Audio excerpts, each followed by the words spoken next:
Cette première vidéo relative aux formalités d'embauche a pour but de mettre en évidence les tâches qui relèvent des cas de recours d'un CDD, de la transformation d'un CDD en CDI et du contrat de travail temporaire. Nous allons aborder cette vidéo sous la forme de questions-réponses pour vous permettre de mieux assimiler les différentes notions. Première question. Quels peuvent être les cas de recours d'un CDD? Le contrat à durée déterminée est la bonne solution lorsque les besoins de l'entreprise sont précis et limités dans le temps.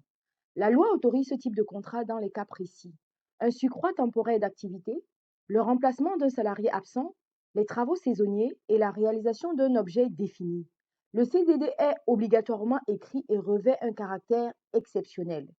Deuxième question. La date de fin de contrat doit-elle figurer obligatoirement sur le CDD? Pour les CDD à thème précis, la date de fin est inscrite sur le contrat. Par contre, pour les CDD à thème imprécis, la date de fin n'est pas inscrite sur le contrat. Par exemple, dans le cas du remplacement d'un salarié malade et absent pour une durée non connue, le contrat doit préciser une durée minimale, mais la date précise de fin n'est pas inscrite. Troisième question.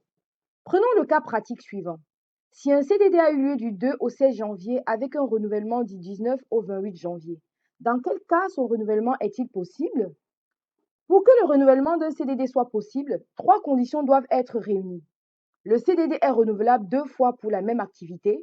Sa durée ne doit pas excéder 18 mois. Le délai de carence de 1/3 entre les deux contrats doit être respecté.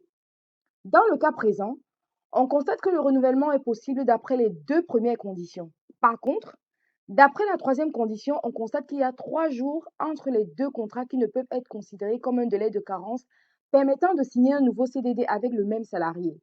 Délai égal à 1/3 de la durée du contrat, soit 5 jours dans ce cas. Pour avoir ce délai de carence de 5 jours, on a pris la durée de 15 jours du premier contrat divisé par 3, ce qui nous donne 5 jours considérés comme délai de carence entre les deux contrats. En conclusion, le renouvellement n'est pas possible puisque le délai de carence n'est pas respecté.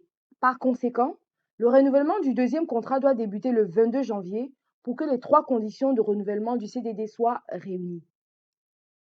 Quatrième question en rapport avec le cas pratique. Serait-il possible de transformer le contrat du 2 au 16 janvier en CDI si le salarié donne satisfaction? La transformation du CDD en CDI est toujours possible. Elle pose néanmoins quelques problèmes de calcul d'ancienneté et de versement de la prime de précarité. Cinquième question. Pourquoi parle-t-on de relation triangulaire à propos du travail temporaire ou intérimaire? Le contrat de travail temporaire engage trois parties. L'entreprise utilisatrice du travail, l'entreprise de travail temporaire et le salarié intérimaire. La relation triangulaire vient du fait qu'entre le salarié et l'entreprise de travail temporaire, il y a un contrat de travail. Entre l'entreprise utilisatrice et l'entreprise de travail temporaire, il y a un contrat de fourniture de services.